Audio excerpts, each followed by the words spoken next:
राजीव को मैं इसमें जोड़ना चाहूंगी। राजीव, लेकिन पीडीए ये फॉर्मूला भी दे रहे हैं कि मेरा मानना है अगर पीडीए के साथ लड़ा जाए तो इस बार तस्वीर बदलेगी। तो और राहुल गांधी अब उसी राह पर चलने की कोशिश करते नजर आ रहे हैं। उन्होंने भी पीडीए का राग अलापा। तो ये क्या पीडीए फॉर्मूले पर ही राजस्थान में हो चाहे मध्य प्रदेश में हो ये चुनाव लड़ेगा? दूसरा, क्या ये प्रेशर पॉलिटिक्स वाकई है और पूत के पांव जो है पालने में नजर आ रहे हैं कि आगे क्या रहने वाला है इंडिया गठबंधन का हश्र क्या एक तरीके से होने वाला है?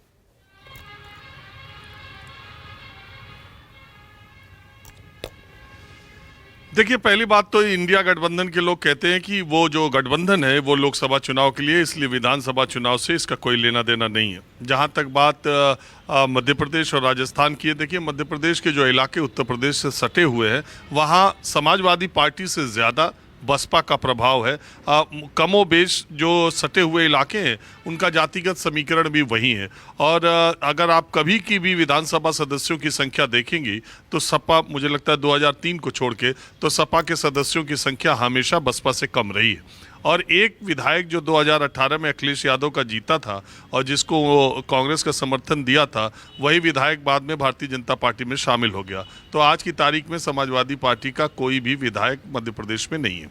अब बात सवाल उठती है अखिलेश यादव के नेतृत्व की और पीडीए की। देखिए, अखिलेश यादव और मुलायम सिंह यादव, संस्थापक अध्यक्ष मुलायम सिंह यादव रहे थे। समाजवादी पार्टी अब उनके कार्यकाल में उसके जन्म से लेकर शिखर तक पहुंची मुलायम सिंह यादव की वजह से। मुलायम सिंह यादव के समय में ही 2003 में मध्य प्रदेश में 5 विधायक जीते थे। और उसके बाद अगर आप 2018 में देखें तो उस समय वोट प्रतिशत भी ज़्यादा था। 2018 में समाजवादी पार्टी का वोट प्रतिशत 1.3 तक आ गया है। मध्य प्रदेश में 5 सीटें ऐसी थीं जहां 2018 में समाजवादी पार्टी दूसरे स्थान पर रही थी और इसलिए, और हारी बीजेपी से थी, इसलिए वो चाहते हैं कि उनको कुछ सीटें कांग्रेस अपने कोटे से दे दे। मुझे ऐसा लगता है ये प्रेशर टैक्टिस है। और अगर कांग्रेस 2 या 3 सीटें समाजवादी पार्टी को ऑफर कर दे तो वो अपने दूसरे उम्मीदवारों को वापस लेने का भी शायद फैसला कर सकते हैं।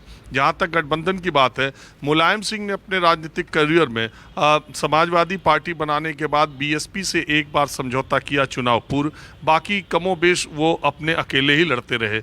जब से अखिलेश यादव के हाथ में पार्टी की कमान आई है, सत्ता में रहते हुए 2017 में यूपी को ये साथ पसंद है, 2 लड़कों का साथ पसंद है करके उन्होंने कांग्रेस से समझौता किया और दांव बिल्कुल उनका उल्टा पड़ा।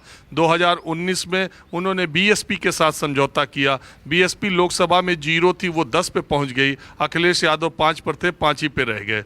2022 में उन्होंने छोटे दलों के साथ गठबंधन किया और तब वो कहते थे बड़े दलों के साथ करके देख लिया। तो वो लगातार केवल प्रयोग कर रहे हैं। छोटे दलों के साथ गठबंधन किया, जिन जिन की बदौलत गठबंधन किया वो सारे लोग 2023 तक उनको छोड़ करके चले गए। अब वो देने की बात कर रहे हैं कि वो सीटें देंगे 2023-24 में। अब वो एक बार फिर से इंडिया गठबंधन का, यानी जब से पार्टी उनके कमान में आई है तब से लगातार वो गठबंधन के प्रयोग करते जा रहे हैं। और जहाँ तक बात इंडिया और पीडीए की है, इसमें कोई दो राय नहीं कि सारा जो ऊर्जा उत्साह अखिलेश यादव का है वो 2022 के चुनावी नतीजे हैं, जब उनकी पार्टी को 10% ज़्यादा वोट मिले और सीटों की संख्या में भी इजाफा हुआ है। इसलिए वो आने वाले चुनाव को लेकर बहुत उत्साहित हैं। और चूंकि समाजवादी पार्टी निश्चित तौर पर विपक्ष की उत्तर प्रदेश की सबसे बड़ी पार्टी है, इसलिए ये तो तय उसे ही करना है कि उसे किस सीटों पर लड़ना है और कांग्रेस पार्टी या इंडिया के गठबंधन के कितनी सीटों पर देना। और मुझे नहीं लगता कि उत्तर प्रदेश में इसके लिए कहीं कोई बहुत समस्या आएगी, क्योंकि सिटिंग समाजवादी पार्टी के भी जब से पार्टी बनी है इससे कम लोकसभा सांसद उसके कभी नहीं रहे, तो इसलिए उसके पास भी दिक्कत नहीं है। सवाल मध्य प्रदेश और राजस्थान का है। मैं दोनों राज्यों के ज़मीनी हालात आपको बताऊं, दोनों राज्यों में भारतीय जनता पार्टी के सामने बहुत बड़ी चुनौतियां, खास करके मध्य प्रदेश में तमाम बड़े चेहरों को उतार कर भी भारतीय जनता पार्टी अपनी नैया पार लगा पाएगी, ये देखने में अभी मुश्किल लग रहा है। अभी राजस्थान में दोनों पार्टियां गुटबाजी से परेशान है, कांग्रेस और बीजेपी, लेकिन चेहरे के तौर पर अभी भी अशोक गहलोत और वसुंधरा राजे सबसे ऊपर दिखाई देते हैं। राजस्थान के बारे में अभी कुछ कहना मुश्किल है, लेकिन एमपी में बीजेपी के लिए चुनौतियां बहुत बड़ी हैं। उसकी वजह, सबसे बड़ी वजह यह है कि 20 साल का शासन करीब करीब उसकी अपनी एक एंटी इनकम्बेंसी और दूसरी यहाँ के स्थानीय नेतृत्व में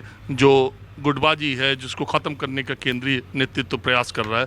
तो मुझे लगता है कि मध्य प्रदेश और राजस्थान के चुनाव बड़े मज़ेदार और दिलचस्प होंगे।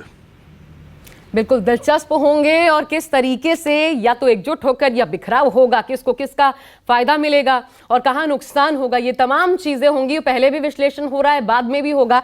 मैं